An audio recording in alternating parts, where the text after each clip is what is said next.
Yoruba nation la fẹ́.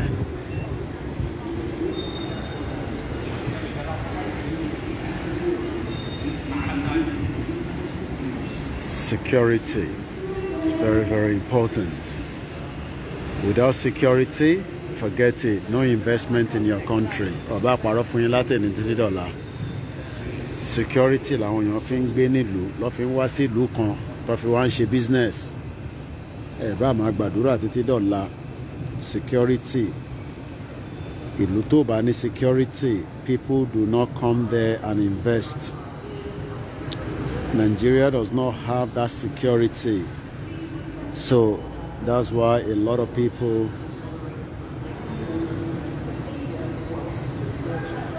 ìlú tó bá ti ní security nínú, ẹ̀rù á máa bá investors pé tóun bá wá kó má wá jí òun gbé.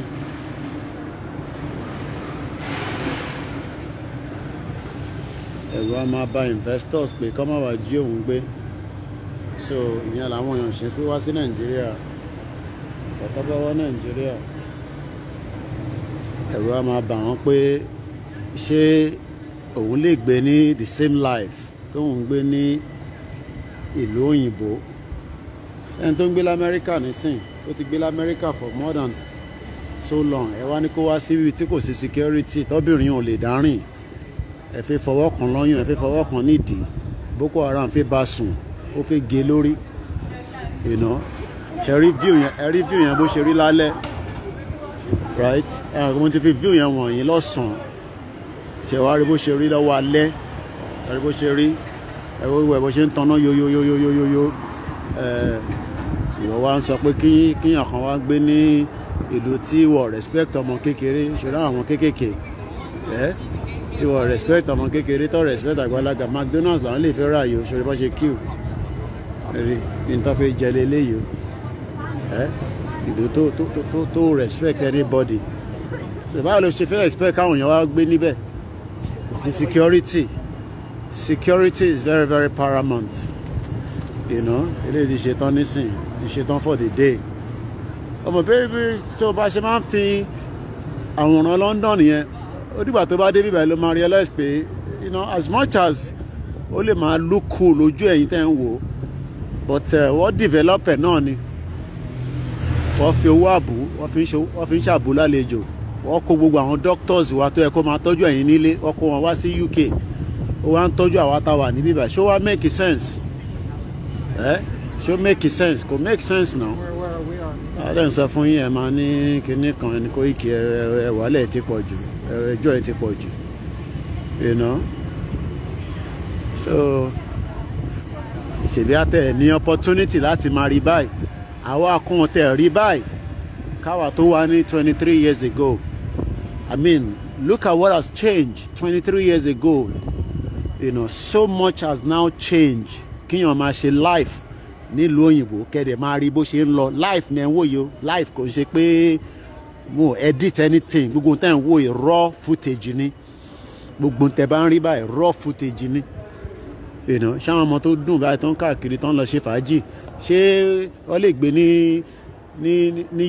nílẹ̀ tí kò sí security? Tẹ́ pé ti fúlà àdánsọ fáwọn èèyàn, jẹ́ ká keep Nàìjíríà. Ẹ máa keep Nàìjíríà, ẹ ti bọ̀ máa keep ẹ̀ o. Àwa ta ti kúrò Nàìjíríà 23 years, oní 30 wà, oní 40 wà, oní 35 wà. Tá bá padà wá sí labour, ṣe ló máa ń dàgbà tẹ́ pé nǹkan kan tẹ̀ change ní Nàìjíríà. Tá bá wí tán wá ní Lagos is working, sórí. Ní wọn tó ń fi sórí hàn. Bó bá larí mọ́lẹ̀ á dìde.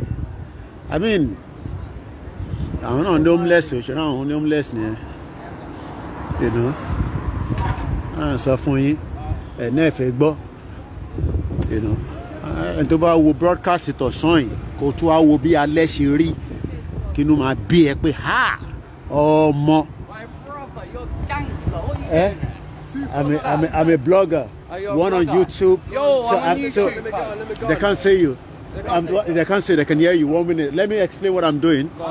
Most of my people at home, the government is a terrorist government. Yes, of course. course. There's genocide. Yeah. But this country colonized us in 1914. Yeah. And I was showing them this in the afternoon, and I'm just showing them what it looks like in the night. What's your blog name? It's Koiki. I'll give you the card so you can check it out later. I'll check that out, man. Yeah, check it out. 1 minute. I'm so, smoking the coke. So we're going to be in Trafalgar Square if you want to join us for a peaceful rally. Okay. Right? Do you want to join the gangster? No, this is not gangster. Okay, 1 minute. Where's your phone? Go straight on it. Check it out on the phone. Subscribe to my man. Yeah. Write down. Write it down. Koiki. So Koiki. Koiki. IKI Media. Which I want. And yeah. God bless you. I'll Say no more. subscribe. All right, take care. All right. So, kò yẹ yín nísìn, call to quality disturb. We're not gonna stay long because I just wanted you to. I had to change my direction because mo fẹ́ kẹ́ rí bó ṣe rí lálẹ́ àti bó ṣe rí lọ́sàn. Alẹ́ nísìn àwọn onífàájì lálẹ́ sórí wọn ń jẹ fàájì láláyé wọn nìyẹn. But lọ́sàn àwọn tó ń ṣiṣẹ́ lọ sórí pé mo fi building yìí wọ̀nyí lọ́sàn. The YouTubers kind of frozen out. So, but alẹ́ nísìn, right? Àwọn another group of people ló ń jáde lálẹ́. Remember I was showing you that building. Ẹ̀yin tẹ́ bá follow me lọ́sàn. So I had to literally change my direction láti kọ̀ gba bíbáyìí so that mo kàn fẹ́ kẹ́kọ̀ọ́ rí bó ṣe rí lálẹ́. Tẹ́ bá rántí pé ní ìgbà tá à ń ṣe broadcast yẹn lọ́sàn mo fi gbogbo bíbáyìí wọ̀nyí, right? So this is the view ní alẹ́, right? And 60 years wọ́n rí náà tàn fún àwa tá wà nílé. Wọ́n ṣèkà fún wọ́n ti ṣèkà fún generation upon generation. Ṣó wá dà bẹ́ẹ̀? Ṣó yẹ kó rí bẹ́ẹ̀? Ṣó yẹ kó rí bẹ́ẹ̀? Kò jẹ́ kó rí bẹ́ẹ̀ náà. Gbogbo wọn dẹ̀ lọ wá síbí báyìí. Ọmọ wọn wá fi flag Nàìjíríà á fi bu ara á máa sọ fún yín pé òun like Nàìjíríà. Ta ló ní like Nàìjíríà tó bá ń jẹ nínú Nàìjíríà? Everybody máa like Nàìjíríà náà. But tó bá rántí pé mo sórí gbogbo náà yẹn nísìn, ṣó wá rí gbogbo àwọn building yẹn, àwọn dúdú ló wà níbẹ̀ nísìn tó ń clean ẹ̀. Not dúdú gbogbo àwọn Mexicana gbogbo náà wà bẹ̀, but majority àwọn tó wà nínú àwọn buildings yẹn nísìn báyìí tó ń ṣiṣẹ́ lọ́wọ́lọ́wọ́ báyìí. Sórí gbogbo àwọn building yẹn, ọmọ kí mo fi bíbá wọn yìí lọ́sàn. Route mi kọ́ ni bíbá yẹn again, but mo ní láti gba bíbá ìkọjá, mo kàn fi wọ̀nyí bó ṣe rí lọ́wọ́ alẹ́. So this is what it looks like. So o ti rí lọ́sàn, o tún rí lálẹ́, kò wá máa béèrè lọ́wọ́ rẹ pé ṣó wá make sense tá a sọ pé a fẹ́ dúró sínú Nàìjíríà tí kò develop, tí kò upgrade, right? And the same people wọ́n rí pé Nàìjíríà upgrade, wọ́n ní káwọn máa ṣàdúrà. Ṣàdúrà lọ fi ń build gbogbo ilé tẹ́ ń rí. Ṣàdúrà ló ń ṣe. Kò ń ṣàdúrà ló ń ṣe náà. Right? So tíyàn kan bá máa ń ṣe ìsọ fún yín pé àdúrà ni káwa máa ṣe, ká máa ṣàdúrà. Ìjọ la fi máa ṣàdúrà yẹn dà. Ìjọ wo? Just look. Àwọn kan ṣe ń lọ sílé, àwọn tó ti ṣe tán níbi iṣẹ́, àwọn kan ti parí. But we still have the opportunity to start either demanding our Yoruba senator and politician to close that shop now, because what ti kó yín lómi ọbẹ̀ jẹ́. Tá bá wá sí London pẹ̀lú àwọn 419 olórin wọn, tá bá bẹ̀rẹ̀ sí kọrin fún yín nísìn, tán kọrin fún yín, tán kọrin fún yín, ṣé orin ló máa tún títì ṣe? Ṣé orin ló máa tún títì ṣe? Ṣé rí building yẹn? The news. Ṣé orin tán kọ yẹn, ṣé òun ló fẹ́ tún títì ṣe? Because they're telling you lies. Life táwọn enjoy lélẹ̀ tó bá wá sí London, èmi máa take a stroll, you know, pẹ̀lú girlfriend ẹ̀, èmi máa hang sínú hòtẹ́ẹ̀lì kan, you know. But at the end of the day, ẹ̀yin tẹ́ wà nílé, wọ́n ń parọ́ fún yín. So ó kù sáwà náà lọ́wọ́, ó kù sí gbogbo wa lọ́wọ́. So bí àwa là ń parọ́ pé ká pín ní Nàìjíríà ni, àbí politician tó sọ fún yín pé ẹ má dá Koiki lóhùn, ẹ má dá gbogbo wọn lóhùn.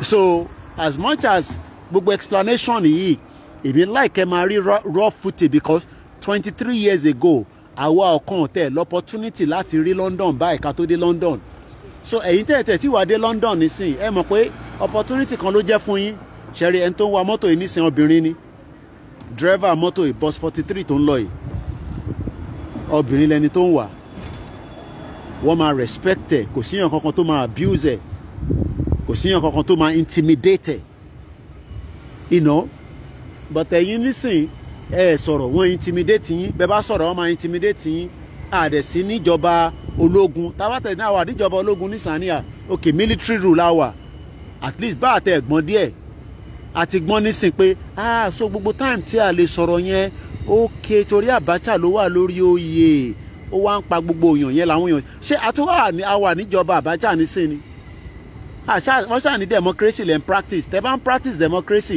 ṣé ẹ̀ tún ní right láti mọ́ tán ń pè ní democracy ni ó yẹ kẹ́ ní right láti lè sọ̀rọ̀ náà but ẹ̀ ní right láti lè sọ̀rọ̀ because wọ́n ti gáàgì yín wọ́n ti gáàgì aráàlú wọ́n ti gáàgì media wọ́n ti gáàgì every single one of you ṣòrí àwọn oníkẹ̀kẹ́ ẹ mọ̀ pé rí wọn náà lọ́sàn-án ṣòrí wọn máa lọ lórí léènì wọn nísìn èèyàn kankan ní kọlù wọn ibi téèyàn máa rìn ọ̀tọ̀ ibi tí mọ́tò máa rìn ọ̀tọ̀ adẹni ẹ̀ develop Nigeria ẹ̀ restructure Nigeria for years àwọn èèyàn ní kẹ́ restructure ẹ̀ ní ẹ̀ restructure ẹ̀ náà fẹ́ gbọ́ àwa ni a fẹ́ lọ nísìn ẹ̀ wá ní kí ló dé ta ṣe fẹ́ lọ ṣé fọ́ọ̀tì tiwa ni ta náà fẹ́ lọ ni a ní ìwọ just like I was saying in the studio earlier tí UN sọ fún yín pé UN sọ fún yín pé káwa lọ ṣe peace pẹ̀lú àwọn Fúlàní terrorists United Nations nìyẹn wọ́n ní ká lọ máa ṣe peace pẹ̀lú ṣé ọ̀rọ̀ peace ló máa solve tó wà nílẹ̀ ẹ jẹ́ ká máa parọ́ tanra wa a ní rí jù báyìí lọ lẹ́ẹ̀kan sí èmi ọmọ yín náà ni o èrè kámẹ́rà nìyẹn bó ṣe wò mí lèmi náà ń wò bọ́ pààyàn sádùúgbò yìí nísìn gbogbo àwọn tó bá rìn níbí báyìí lọ́ máa mú lọ́ máa sọ pé yes ó kọjá níbí báyìí ní wákàtí báyìí wọ́n sọ Sambisa forest yẹn wọ́n sọ di nǹkan bàbàrà Sambisa forest wọ́n sọ di nǹkan bàbàrà it's because it's all lies anyway àríjù báyìí lọ bye for now.